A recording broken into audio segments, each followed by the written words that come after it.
just to know this is our go home show, and technically this was partial full capacity. The show was pretty meh, even if there was a fan.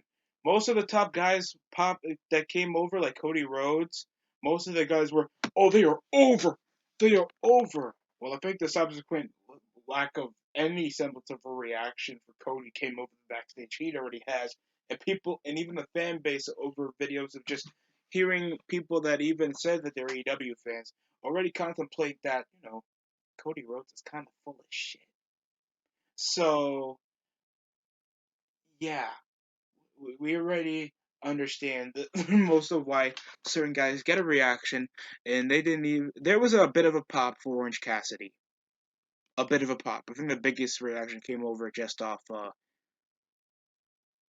just Jericho's theme song. That's the only over chant you'll ever get. Just people singing Jericho's theme song. That's about it. But it was nice to see more fans. We don't see the plants near ringside, like we actually see the fans ringside, close and personal.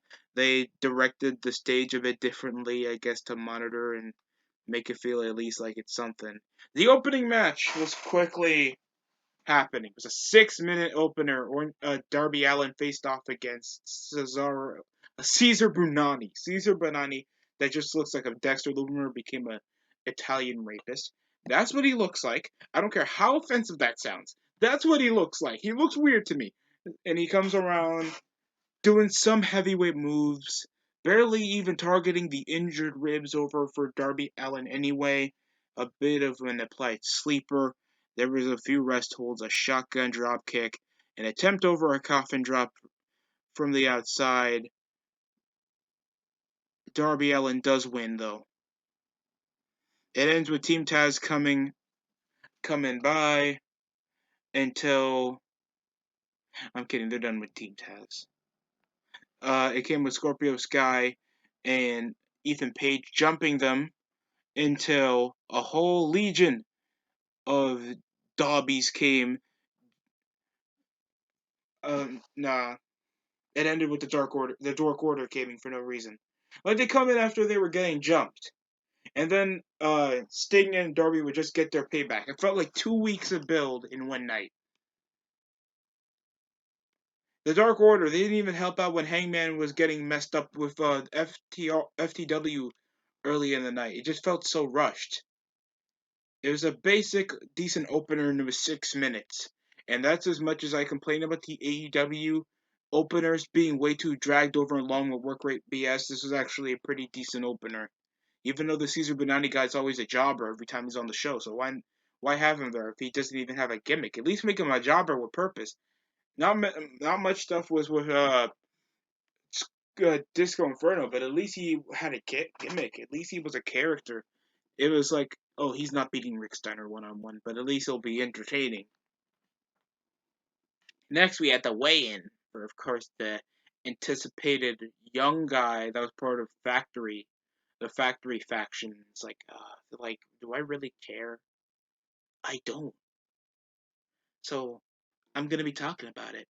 It was a weigh-in involving Paul White hosting it, and Cody is just 1 pound heavier and the benefactor over QT Marshall. Like QT tried his best to push this over. Both men were wearing fucking tight underwear. Like, when do you ever see a boxing or a UFC event where the guys have to wear underwear? Sometimes they would wear the UFC stuff, or they will wear shorts or sweatpants. There was no need to be like that. This is the quintessential narcissism of Cody, like trying to say that he has the better body and he's just there to give what the fans want. Nobody wants to see. Uh, I don't know what that's supposed to be. That looks to be if just Darby Allin became homosexual and got bigger, or just if Dustin Rhodes became gayer. Oh wait, he already is. So that was about it. I mean, what's so anticipated about a guy that barely's been advertised? All he had was a few squash matches, punching guys in the gut, and he's a bronze medalist.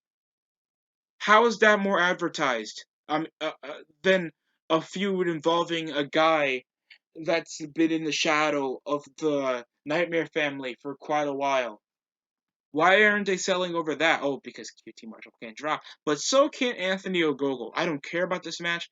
They never issued what the match stipulation was overly over the match, other than they wanted to make this feel like, oh, Anthony Ogogo does boxing. There's several ways you can make this storyline work. This could have been just a regular Dynamite match. Bro, it is so gay. Worst segment of the night by far. Then afterwards, we had, of course, Hangman Adam Page against Joey Janela. And the match was pretty alright.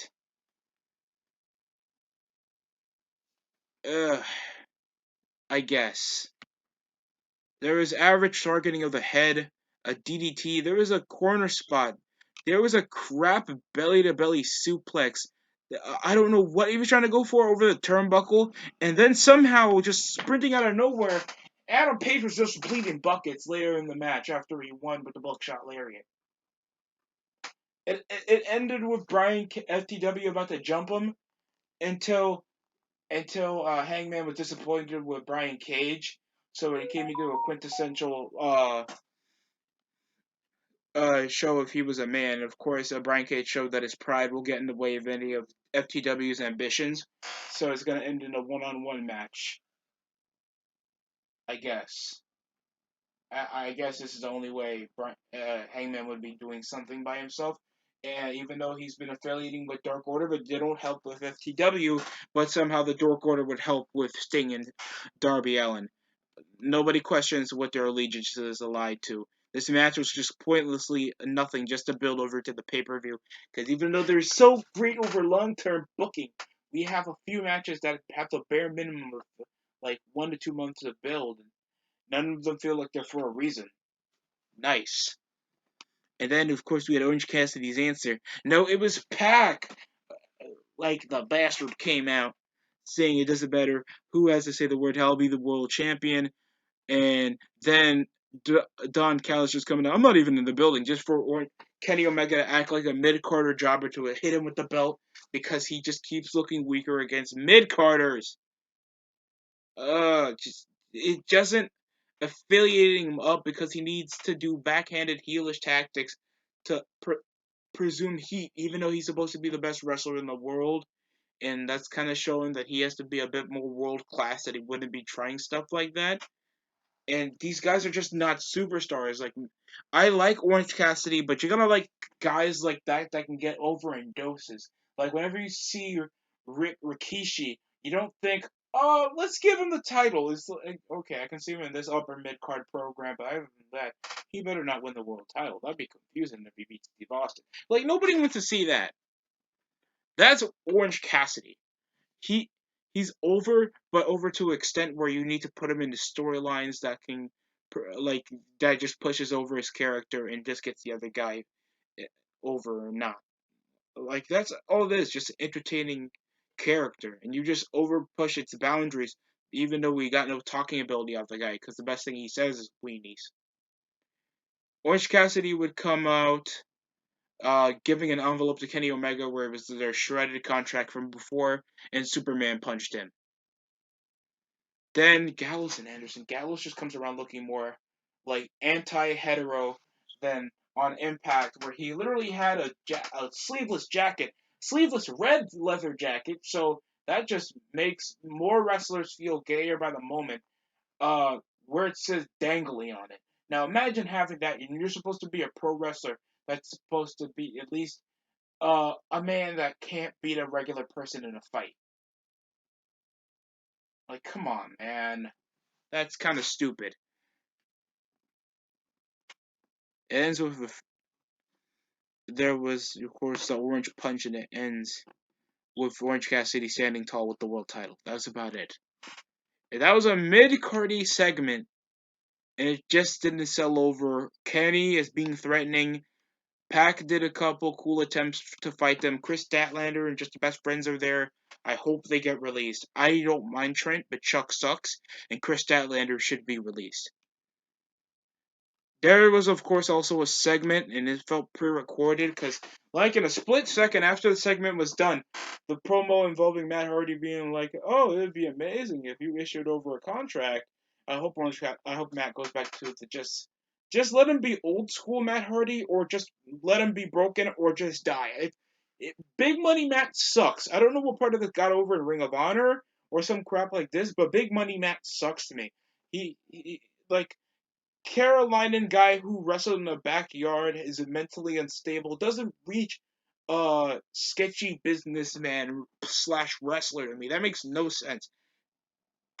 So if anybody knows Matt Hardy, that I think plenty of people do, even outside AEW fans know who Matt Hardy is, could extently understand that this doesn't really fit Matt Hardy. He's a great talker, but it's just not over to the extent that you need him as a businessman. And people can understand that from a hat. Like it's kind of off putting. And after Jade Cardell rejected his offer, is like, I hope you enjoy your future endeavor. At it sounded like he was firing her, even though he was trying to hold out the rejection after her. I don't know who the other guy is. All I remember him is he was in the contract signing segment involving MJF and Moxley before All Out. That's all I remember. And she was wrestling. It was an open challenge against Killin King. So at least she's looking a bit more extensively built, like they're trying to force her a manager slash a lawyer. Looks still in good shape. Called herself the bad bitch after she won with a headbutt using the stupid glam slam. Like that's about it. That was a squash match, average squash match. Gloated a front. There's no feud with any of this. Like the minuscule build. We also had Miro defending his TNT title. Now, the dumbest thing is you do an open challenge while you're doing feuds. The other dumb thing is you have a title defense while you are also advertised for the show. And that came into a week in advance. That was weeks in advance into the build. People already knew weeks in demand that like Miro was gonna face off against Lance Archer. So it's just stupid that they even issued this. They could have made this a random exhibition match, building over to the pay per view.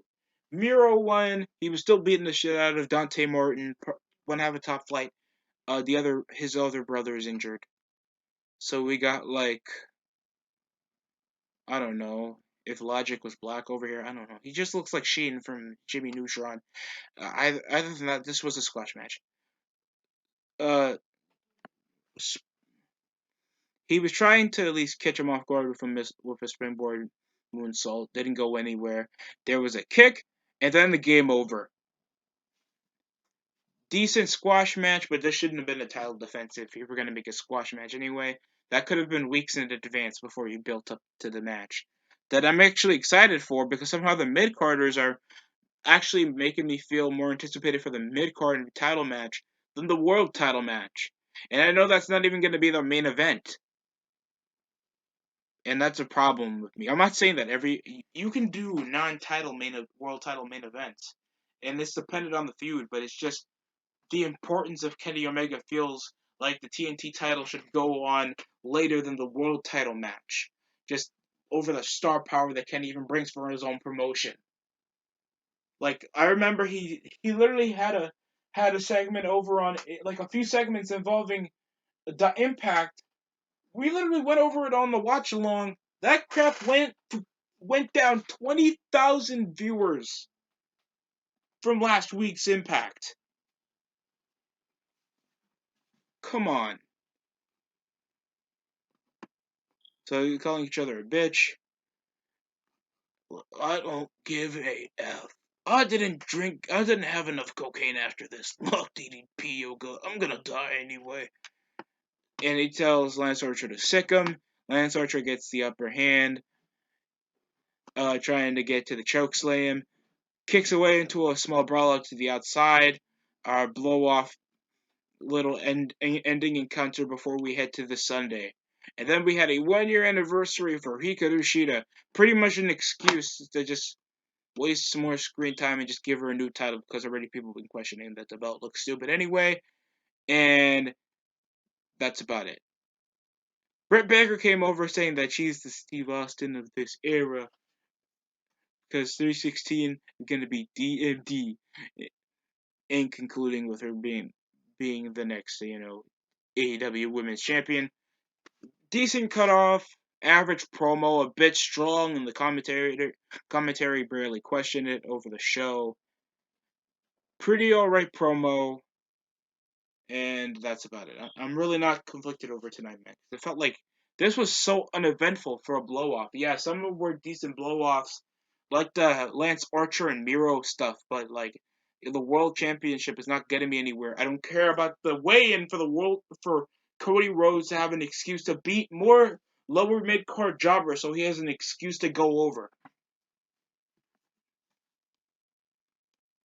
And then we had, of course, Scorpio Sky and like the biggest spot fest lower mid card shit ever. Ethan Page and Scorpio Sky versus Dork Order of Evil Uno and Scorpio Sky and Stu Grayson. Yeah, and did you know they were called the Super Smash Brothers? That pisses me off. So the match was like, I think, a senton, a 450 splash into a cannonball senton, super kicks over to the wazoo, a front flip. None of the fans were popping for this. You didn't hear any fan reaction until we got into Judas. That was technically it. A weird ass 450 splash caught into a Canadian destroyer. It ends with the Ego's Edge and a heel hook. And they sold over their moves in a post-match promo before a legion of stings from cinematic segment from Revolution. And guess what? We had a callback from TNA 2010, baby. Oh no, that's not a good thing. It ends with Sting wearing his own mask while he still had his face paint on, attacking Ethan Page and Scorpio Sky with Darby Allin. Surprise attacking.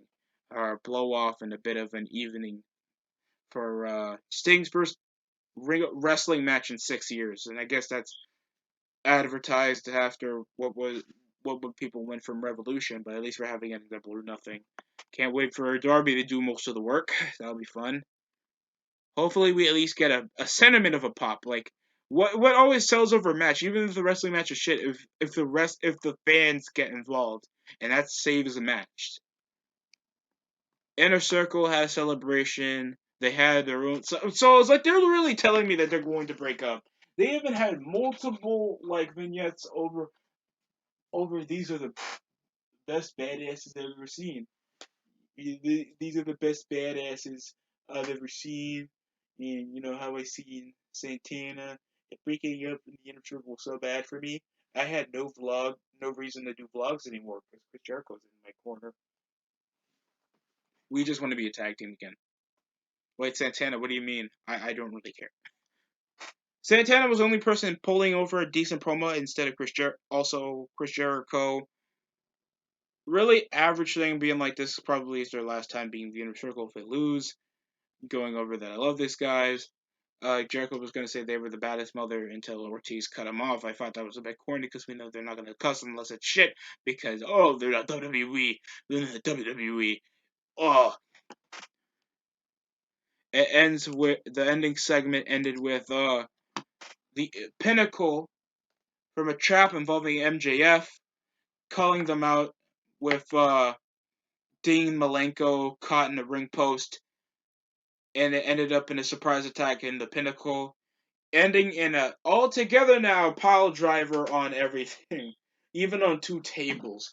So literally, they're trying to pull over that MJF gets the upper hand. Decent way to end over the night. It's like a straight 4 or a 5 out of 10. Like I thought the last tag match was too spot festy.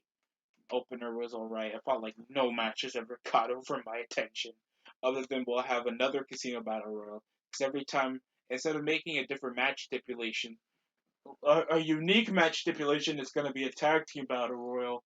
A tag team battle royal, a ladder match, or battle royal, or a battle royal.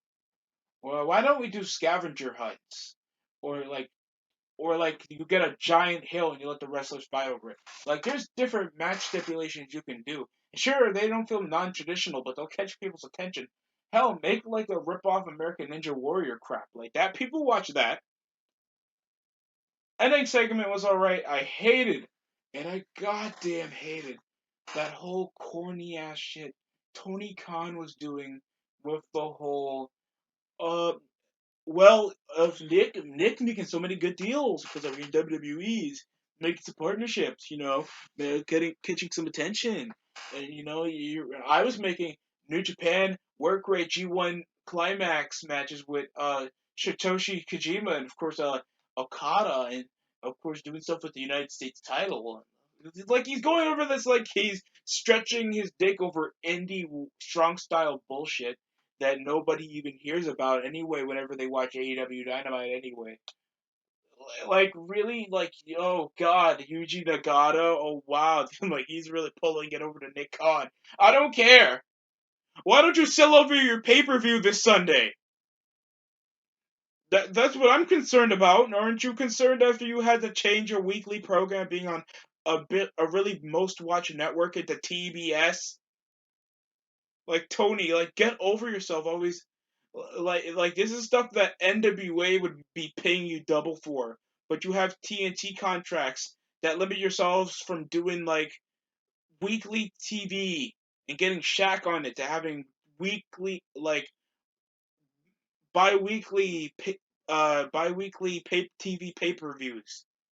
Like that's depressing. That's like Clash of the Champions garbage. Ugh. This show was mediocre, bro. Just mediocre. I hope Double or Nothing at least gets better. And nobody cares. This show is just an average, like a bad go home show. It didn't make me feel conflicted to see the world title match. The most things I'm at least anticipating is the TNT title match involving Miro and Lance Archer, because those feel like two men that really want to fight each other, and they actually look like wrestlers. That's the only positive, man. And probably the Stadium Stampede match, because probably they're not gonna do a lot of corny shit like they did for the Blood and Guts site. And that's about it. Other than that, hope Britt Baker wins Sunday. Thanks for watching, and hopefully you guys enjoyed the review. That's it for me.